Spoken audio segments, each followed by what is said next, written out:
هو ايه؟ كبشه كده بملي الطاسه. طب هو انت كنت شفتني مش عارفه اعمله؟ ولازم تبقى الطاسه سخنه قوي. انت عايز تقول ان انا شيف فاشله؟ لا مش فشل. امال ايه؟ يبقى رقيق عشان طب ما توريهم اللي انا عملتها وطلعتها قلت لي دي مصبوبه حلو. اهو. لا التانية يا حبيبي، ما انا اتعلمت في اول واحده. اهو. ها برضه تخنينه. دي تخنانه؟ انت اللي تخن. شاطره يا بنتي حنون، شاطره عسل. بسم الله الرحمن الرحيم. برحب بكم جدا مشاهديني الكرام، كل سنه وانتم طيبين، كل سنه وانتم في خير وصحه وسعاده يا رب. كل سنه بنعمل الرقاق طري ناشف، زهقنا ملينا. تعالي النهارده خليكي تعملي وصفه حلوه وسريعه وتقدميها لضيوفك في العيد وتبهريهم بيها. صدقيني لو عملتي الوصفه بالطريقه دي مش بس انت هتدعي لي، كمان ضيوفك هيبقوا مبسوطين قوي منك وولادك وجوزك. يلا بلاش رغي، يلا تعالي شوفي المقادير ونشوف المقادير بسرعة. نفس الكوباية اللي هتعايري بيها 3 كوبايات لبن، ممكن يكونوا كوباية ونص لبن وكوباية ونص مية، 3 كوبايات دقيق، 3 بيضات، معلقة كبيرة سكر ونص معلقة صغيرة ملح. كل المقادير على بعضها في الخلاط. بس اول حاجة هنحط اللبن، وبعدين هنحط البيض، وهنحط السكر والملح، واخر حاجة هنحط الدقيق. ادي السكر وادي الملح، واخر حاجة هيبقى الدقيق معاه. هنضرب كويس جدا في الخلاط. ادي كوباية دقيق وادي كوبايتين التانيين، وادي فنجان زيت، فنجان من فناجين القهوة كده زيت اهو. خلاص هنضرب كل ده كويس جدا في الخلاط، وصفيته عشان اتاكد ان ما فيهوش اي تخريزه، وهشيله في التلاجة لمدة نص ساعة. على ما يقعد في التلاجة نص ساعة نكون عملنا الخلطة اللي هنحشي بيها. بصلاية كبيرة مفرية في معلقتين مادة دهنية، اي مادة دهنية بتحبيها. انا بحب احط حتة زبدة مع معلقتين زيت. البصلاية يدوب داخلة ان لونها يبقى ذهبي. نزلت بربع كيلو لحمة مفرومة، ربع كيلو كفاية قوي، هيكفيني في الصينية بتاعتي. هقلبها كويس جدا، وهبدأ احط معلقة ملح ونص معلقة فلفل اسود، ولسه الاضافات معانا شغالة بس واحنا شغالين. يلا هنقلب كويس قوي لحد ما نحس ان اللحمة داخلة على سوا كده. هروح نازلة بطبق فلفل الوان اهو. حلو قوي الفلفل الالوان ده، ودايما ما بيتقطعش من تلاجتنا. هنقلب كويس قوي. وكمان اديتها معلقة صلصة، معلقة واحدة بس مش كتير، مش عايزة فيها سوائل كتير.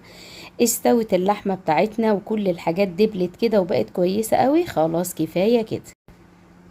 هطلع الخليط بتاعي من التلاجة واقلبه تقليبة كويسة قبل ما اشتغل. الطاسة بتاعتي لازم تكون طاسة ما بيلتصقش فيها الطعام، وتكون كويسة عشان تساعدني على التسوية. مسحتها زي ما انتوا شايفين بفرشة زيت. حطيت فيها كبشة واحدة، والكبشة هي معلش اول واحدة طلعت معايا تخينة فمش هعمل كده تاني. هي كبشة واحدة بس بتاخد حجم الطاسة عشان تطلع رقيقة معاكي وتطلع كويسة جدا. وطبعا انا اول مرة اعمله فالواحد بيتعلم يعني. اول ما حسيت انه ابتدى يخلع كده اهو، معناها ان هو استوى من الاتجاه التاني. قلبته بالراحة.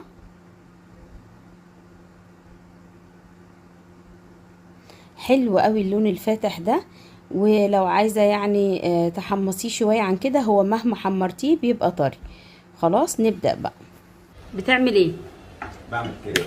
طب هو انت اللي عجنت الكريب ده ولا انت اللي؟ المساعد بتاعي اللي عجنه. لا حول ولا قوة الا كبشه بالله. بملي الطاسه. هو ايه؟ كبشه كده بملي الطاسه. طب هو انت كنت شفتني مش عارفه اعمله؟ ولازم تبقى الطاسه سخنه قوي. انت عايز تقول ان انا شيف فاشله؟ لا مش فشل.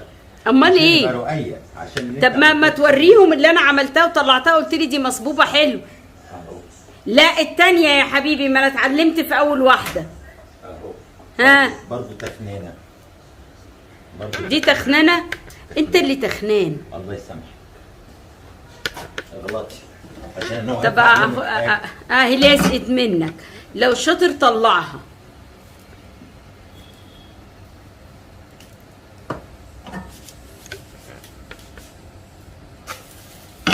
طب وهي بتتحمر كده بذمتك؟ اه طبعا طبعا. لا انا مش عايزاه محمر كده عشان انا هدخله الفرن. ده بالنسبه لكم انتوا كنتوا تعرفوا حاجه عن الكالينولي ولا البان كيك ولا الكريب؟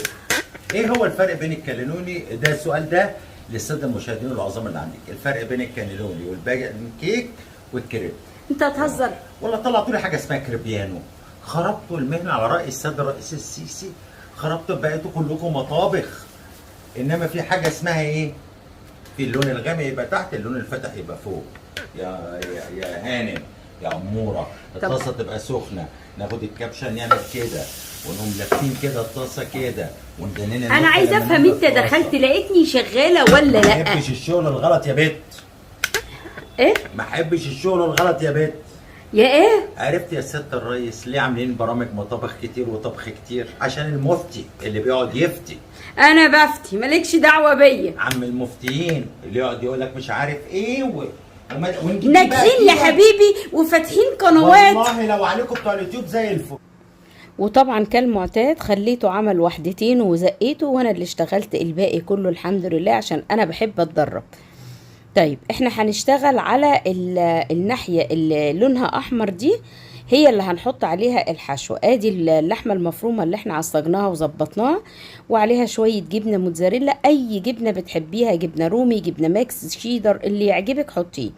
وهتلفي كده زي صباع المحشي. بس يا ريت انا هرجع افكه تاني وهعمله اطول من كده عشان انا واخده مقاس الطاجن اللي انا هشتغل فيه. خلاص هنحط كده الجبنه الموتزاريلا اهو من جوه،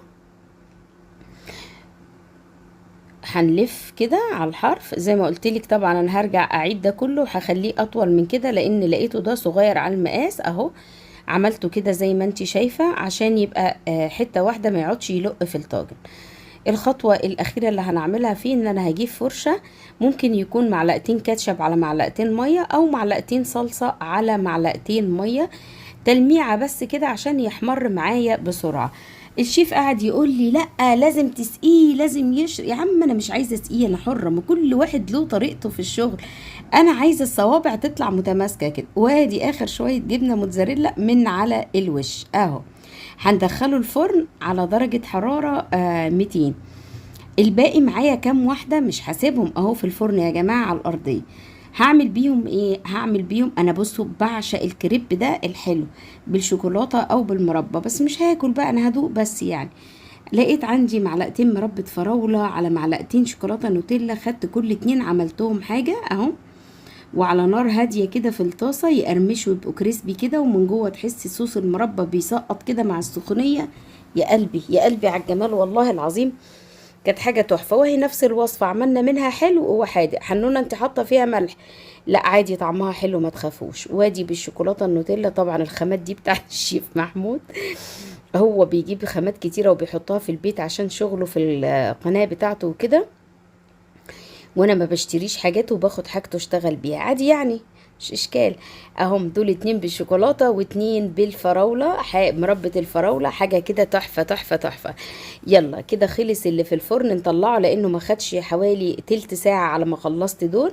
حاجه بقى مش عايزه اقولك والله العظيم هيعجبك قوي قوي قوي باذن الله. انا نفسي بس طبعا محدش يقول لي طعم البيض والزفاره والقصه دي، مفيش القصه دي.